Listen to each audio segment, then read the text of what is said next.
త్వరలో కాంగ్రెస్ రెండో జాబితా విడుదల కానుంది. ఈ మేరకు వార్ రూమ్లో నిర్వహించిన టీపీసీసీ మీటింగ్లో ఓ నిర్ణయానికి వచ్చినట్లు తెలిసింది.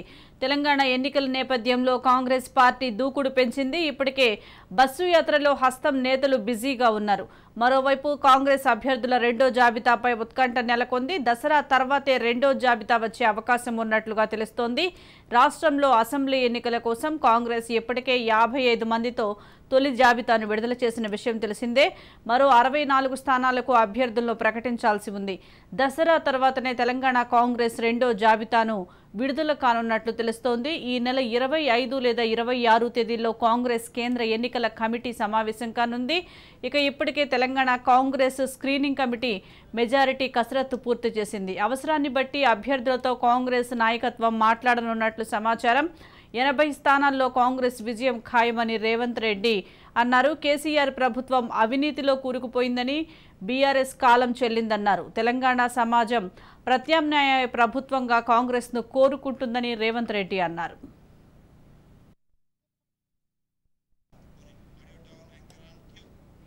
దీనికి సంబంధించి మరింత సమాచారం మా ప్రతినిధి విక్రాంత్ అందిస్తారు. విక్రాంత్, కాంగ్రెస్ రెండవ జాబితా దసరా తర్వాత విడుదలయ్యే అవకాశం ఉన్నట్లుగా తెలుస్తోంది. పూర్తి అప్డేట్స్ ఏంటి? సుజిత, కాంగ్రెస్ పార్టీ రెండవ జాబితా కూడా మరింత ఆలస్యం కానుంది. దసరా పండుగ తర్వాతే కూడా స్క్రీనింగ్ కమిటీ సమావేశమై అభ్యర్థుల ఎంపిక ప్రక్రియను కూడా ఫైనల్ చేయాలని నిర్ణయించింది.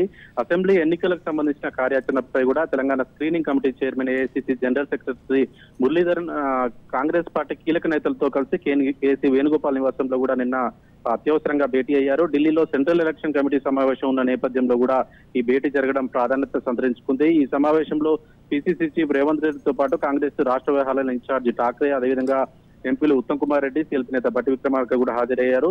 ఈ సమావేశంలో కూడా పలు కీలక అంశాలపై చర్చించి ముఖ్యంగా రెండో విడత అభ్యర్థుల జాబితాకు సంబంధించి ఈ సమావేశంలో పలువురు సలహాలు సూచనలు తెలిపినట్టుగా కూడా తెలుస్తా ఉంది. సమావేశం అనంతరం కూడా ఠాక్రే, రేవంత్, భట్టి, ఉత్తమ్ మీడియాతో మాట్లాడుతూ కూడా 25 తర్వాతే మలి జాబితా వెల్లడిస్తామని కూడా చెప్పారు. ఈ జాబితాలో కూడా బీసీలకు తప్పకుండా ప్రాధాన్యత లభిస్తుందని కూడా ఆయా నేతలు స్పష్టం చేసినట్టు పరిస్థితి ఉంది. మొత్తానికి తెలంగాణ అసెంబ్లీ ఎన్నికల్లో లెఫ్ట్ పార్టీలతో పొత్తు పెట్టుకున్న కాంగ్రెస్ పార్టీ మాత్రం సిపిఐకి చెన్నూరు, కొత్తగూడెం స్థానాలు, సిపిఎం కు మిర్యాలగూడ, వైరా స్థానాలు కేటాయించేందుకు కూడా కాంగ్రెస్ సిద్ధపడ్డది. మొత్తానికి సిపిఐ రాష్ట్ర కార్యదర్శి కూననేని సాంబశివరావు కూడా కొత్తగూడెం నుంచి, అదేవిధంగా సిపిఐ నేత చంద్రశేఖర్ కూడా చెన్నూరు నుంచి బరిలో ఉంటారని కూడా ప్రచారం జరుగుతుంది. ఇక మిర్యాలగూడ నుంచి సిపిఎం నేత జూలకంటి రంగారెడ్డి, వైరా నుంచి బుక్యా వీరభద్రం కూడా పోటీ చేయనున్నారు. ఇదిలా ఉంటే మాత్రం పాలేరు స్థానం కావాలని కూడా సిపిఎం పట్టుబడతా ఉంది. ఈ రోజు ఇప్పటికే కొత్తగా పార్టీలకు వచ్చిన పొంగులేటి శ్రీనివాస్ రెడ్డి కూడా పాలేరు స్థానం కాంగ్రెస్ నుండి కన్ఫర్మ్ అనుకున్న సందర్భంలో పాలేరు స్థానాన్ని పట్టుబట్టడంతో కాంగ్రెస్ నేతలు తలలు పట్టుకున్నారని చెప్పుకోవచ్చు.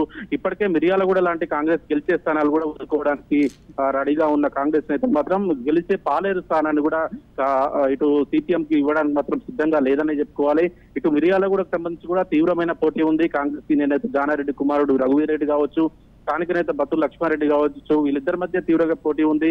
పైగా కమ్యూనిస్టు సిపిఎం జూలకంటి రంగారెడ్డి మాత్రం తనకు కావాలని అడుగుతున్న నేపథ్యంలో కూడా ఇటు సిపిఎం కు కాంగ్రెస్ పార్టీ గెలిచే 2 స్థానాల్లో కూడా సిపిఎం కి ఇస్తే ఇటు కాంగ్రెస్ పార్టీ 2 స్థానాలను కూడా చేజార్చుకుంటుంది అనేది మాత్రం కాంగ్రెస్ పార్టీలో నెలకొంది. ఈ నేపథ్యంలోనే దీనికి సంబంధించి పొత్తులకు సంబంధించిన ఇష్యూ పైనే సమయం గడిచిన నేపథ్యంలోనే రెండో లిస్టు లేట్ అవుతుందని చెప్పుకోవాలి. ఇప్పటికే ఈ రోజు కూడా ఉదయం మరోసారి భేటీ అయిన నేపథ్యంలో స్క్రూటినీ కమిటీ ఉత్తమ్ కుమార్ రెడ్డికి ఒక బాధ్యత అప్పచెప్పింది. కమ్యూనిస్టు నేతలతో మాట్లాడి సమన్వయం చేయాలనేసి చెప్పిన నేపథ్యంలో కూడా ఈ రోజు జరిగిన ఈ స్క్రీనింగ్ కమిటీలో కూడా ఉత్తమ్ కుమార్ రెడ్డి పాల్గొనకుండానే హైదరాబాద్ వచ్చిన పరిస్థితి ఉంది. ఇప్పటికే కమ్యూనిస్టు నేతలతో కూడా మాట్లాడుతున్న పరిస్థితి ఉంది ఉత్తమ్ కుమార్ రెడ్డి. ఈ నేపథ్యంలో ఒక కొలిక్కి వచ్చే అవకాశం ఉంది మొత్తానికి దసరా తర్వాత. అయితే మరోసారి మాత్రం 25 లేదా 26వ తారీఖున మాత్రం స్క్రీనింగ్ కమిటీ మరోసారి భేటీ కానుంది. ఆ తర్వాత సెంట్రల్ ఎలక్షన్ కమిటీ, కాంగ్రెస్ కమిటీకి వీళ్ళు సిద్ధం చేసినటువంటి లిస్టు మాత్రం పంపిస్తారు. ఆ తర్వాత మాత్రం లిస్టు కమ్యూనిస్టులకు ఇచ్చినటువంటి 4 స్థానాలకు మినహా ఇంకా 60 స్థానాలు, మొదటి విడతలో మాత్రం 55 స్థానాలు ఇప్పటికే ప్రకటించిన నేపథ్యంలో ఇంకా 64 స్థానాలకు సంబంధించి అభ్యర్థులు ఖరారు అయ్యే అవకాశం ఉంది.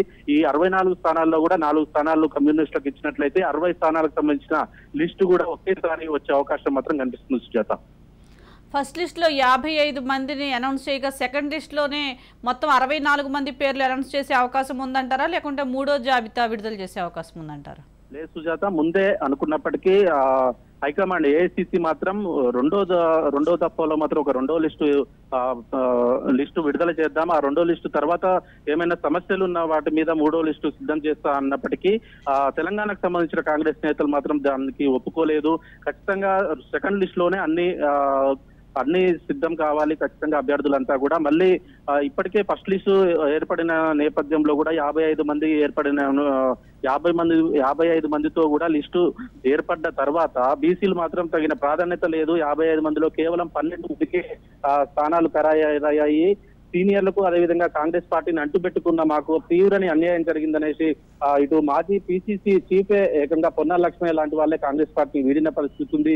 అదేవిధంగా నల్గొండకు సంబంధించిన చెరుకు సుధాకర్ కూడా పార్టీని వీడిన పరిస్థితి ఉంది. ఇంకా కొంతమంది సెకండ్ క్యాడర్ లీడర్లు కూడా బీసీలు అందరూ కూడా ఇటు కాంగ్రెస్ పార్టీని వీడి బీఆర్ఎస్ పార్టీలో జాయిన్ అయిన పరిస్థితి ఉంది. ఒకవేళ సెకండ్ లిస్టు వస్తే కూడా దాంట్లో బీసీలకు తగిన న్యాయం జరగకపోతే కూడా కొంత పార్టీ డిస్టర్బ్ అయిద్దన్న ఉద్దేశంతో మాత్రం ఖచ్చితంగా ఒకే లిస్ట్ లో 60 స్థానాలకు సంబంధించిన లిస్టే విడుదల చేయాలని మాత్రం ఇటు తెలంగాణ కాంగ్రెస్ భావిస్తా ఉంది. దానికి సంబంధించే ఇటు హైకమాండ్ కూడా ఖచ్చితంగా ఒకే లిస్టు కావాలి, రెండు లిస్టులు వద్దని చెప్పిన సందర్భంలో కూడా హైకమాండ్ కూడా ఆలోచించి ఒకేసారి 60 స్థానాలకు సంబంధించిన లిస్టు కూడా ప్రిపేర్ చేసే ఏర్పాట్లలో ఉంది. Sujatha. Right, thank you Vikrant.